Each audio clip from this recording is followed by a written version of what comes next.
Bismillahirrohmanirrohim. Assalamualaikum warahmatullahi wabarakatuh.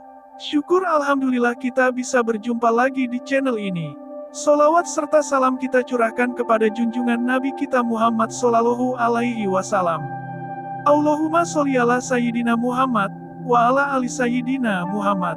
Harapan dan doa kepada saudaraku semuanya. Semoga selalu diberikan kesehatan, dilapangkan rizkinya, dipanjangkan umurnya, dan diampuni segala dosa-dosanya. Amin amin, ya robbal alamin. Sahabat yang beriman yang dirahmati Allah.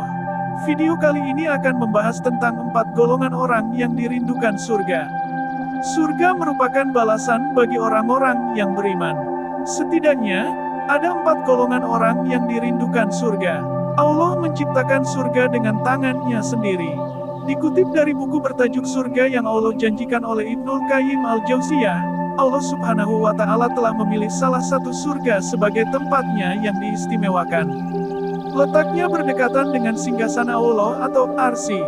Dalam sebuah hadits Nabi Muhammad SAW yang berasal dari Anas ibnu Malik, Rasulullah SAW bersabda, Allah Subhanahu wa Ta'ala membangun surga Firdaus dengan tangannya.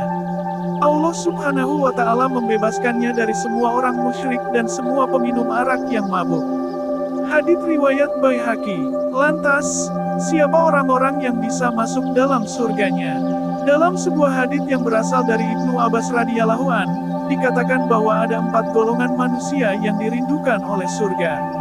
Nabi Muhammad SAW bersabda, surga merindukan 4 golongan, orang yang membaca Al-Quran, menjaga lisan atau ucapan, memberi makan orang lapar, dan puasa di bulan Ramadan. Hadits riwayat Abu Daud dan Tirmidzi. Berikut penjelasan dari masing-masing golongan orang yang dirindukan surga. 1. Orang yang gemar membaca Al-Quran. Golongan pertama adalah orang-orang yang lisannya senantiasa digunakan untuk membaca kalam Allah setiap waktu dan kesempatan yang ada. Bahkan, saat lapang maupun sempit. Selain dirindukan oleh surga, orang yang rajin membaca Al-Quran hatinya akan menjadi tenang. Sebagaimana firman Allah Subhanahu wa Ta'ala dalam Quran Surat Ar-Ra'd ayat 28 sebagai berikut. Yaitu orang-orang yang beriman dan hati mereka menjadi tenteram dengan mengingat Allah. Ingatlah, hanya dengan mengingati Allah lah hati menjadi tenteram. Quran Surat Ar-Ra'd ayat 28. Berdasarkan ayat di atas, dengan mengingat Allah yang Maha Pengasih dan Maha Penyayang maka hati akan menjadi tenang. Jika dimaknai lebih dalam, Al-Quran adalah obat hati bagi manusia agar hidup bahagia di dunia dan akhirat.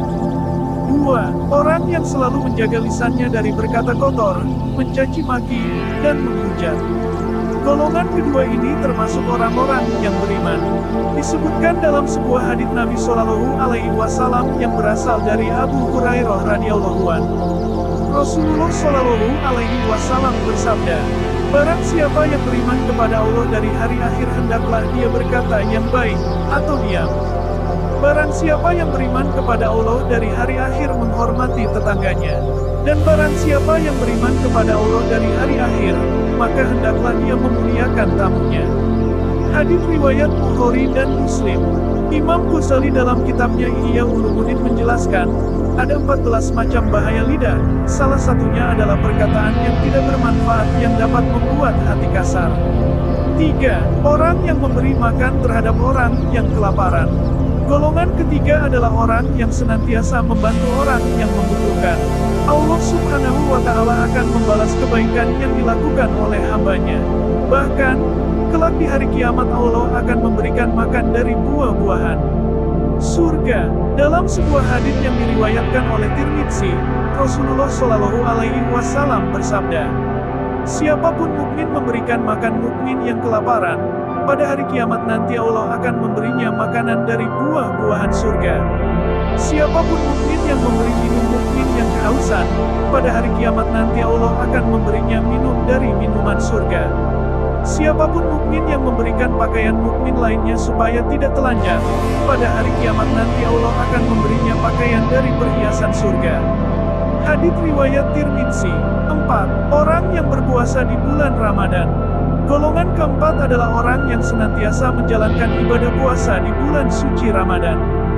Maka, bersyukurlah bagi mereka yang senantiasa melaksanakan puasa Ramadan. Kehadiran mereka dirindukan oleh surga. Allah Subhanahu wa Ta'ala juga telah menyediakan pintu surga bagi orang yang melaksanakan ibadah puasa. Sebagaimana dijelaskan dalam sebuah hadits yang berasal dari Sahal radhiyallahu anhu, Rasulullah Shallallahu alaihi wasallam bersabda, "Sesungguhnya di surga ada pintu yang dinamakan Ar-Rayyan. Orang-orang yang berpuasa di hari kiamat masuk dari pintu itu. Tidak dibolehkan seorang pun memasukinya selain mereka." Lalu dikatakan, "Di mana orang-orang yang berpuasa?" Mereka pun bangkit, "Tidak ada seorang pun yang masuk kecuali dari mereka." Ketika mereka telah masuk, pintunya ditutup dan tidak seorang pun masuk lagi. Hadits riwayat Bukhari dan Muslim. Terima kasih. Apabila ada salah kata atau penyebutan dalam video ini, mohon maaf yang sebesar-besarnya. Semoga video kali ini bermanfaat, lebih dan kurangnya mohon dimaafkan. Jangan lupa untuk like, komen, dan subscribe channel kami. Sampai jumpa di video berikutnya. Terima kasih. Wassalamualaikum warahmatullahi wabarakatuh.